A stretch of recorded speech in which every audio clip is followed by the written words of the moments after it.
स्कंद पुराण का श्लोक है, लिखने योग्य श्लोक है। 10 पुत्र समा कन्या 10 कन्या समो तरुः। 10 पुत्रों के समान एक पुत्री होती है, एक बेटी होती है। 10 बेटों के समान एक बेटी होती है। लोग कहते हैं कि सनातन धर्म में स्त्रियों का आदर नहीं है। आप पढ़ते ही नहीं, आप सुनते ही नहीं। पूरे संसार में वैदिक हिंदू सनातन धर्म में नारी मात्र का जो आदर है, वो आदर इस संसार में नारी का ऐसा आदर किसी धर्म में नहीं है, किसी परंपरा में।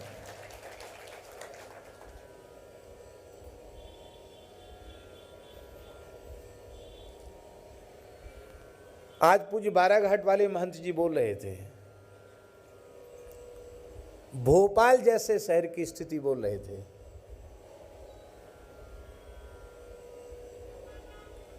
कि प्रतिदिन 2-4 कन्याएं मुलेच्छों के साथ भागती हैं।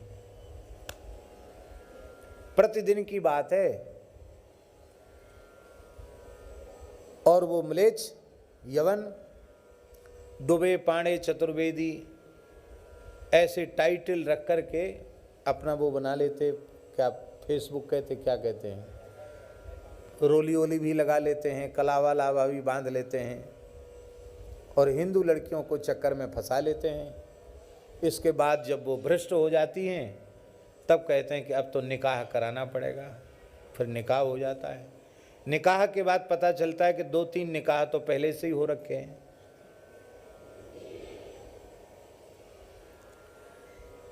सबसे अधिक तिरस्कार नारी जगत का यदि किसी परंपरा में है तो वो उन्हीं की परंपरा है।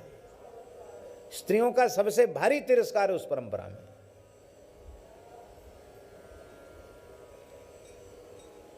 उसे केवल भोग्य वस्तु माना गया और कुछ नहीं माना गया उसको।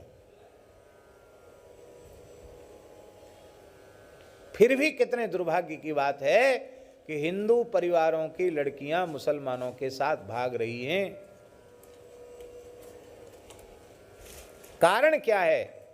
कारण यही है कि आपने अपनी संतान में संस्कार नहीं दिए। छोटे बच्चों को ब्रह्मचर्य की, सदाचार की शिक्षा देनी चाहिए और कन्याओं को बाल्यकाल से ही पातिव्रत धर्म की शिक्षा, सतीत्व की शिक्षा देनी चाहिए, सदाचार की शिक्षा देनी चाहिए। उसका अभाव है, उसी के दुष्परिणाम सारे समाज के सामने हैं। बहुत दुखी की बात है। तो कन्या बुरी नहीं है। 10 पुत्र समा कन्या, इतना आदर है हमारे यहाँ कन्या का।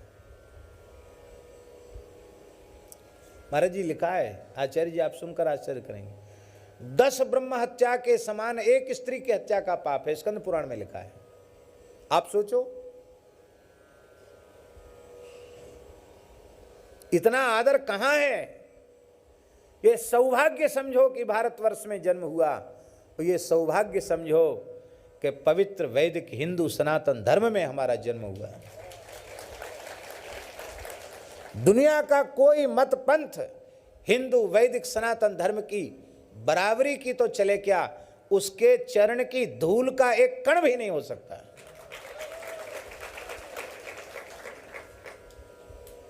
पर दुख की बात है, हम कहेंगे अरे उनके यहाँ ये बात बहुत अच्छी है, उनके यहाँ ये बात बहुत अच्छी, वो बहुत अच्छे हैं। अरे तुम अपने को तो देखो, तुम कितने अच्छे लोगों की संतान हो तुम। यही एक पवित्र ऐसी सभ्यता विचारधारा है रामायणी जी, कि सारे विश्व की मानव जाति को अपने में समाहित कर सकती है। और कोई ऐसा मतपंथ नहीं है जो सबको आश्रय दे सके, सबको अपने में समाहित कर सके। यही एक ऐसी पवित्र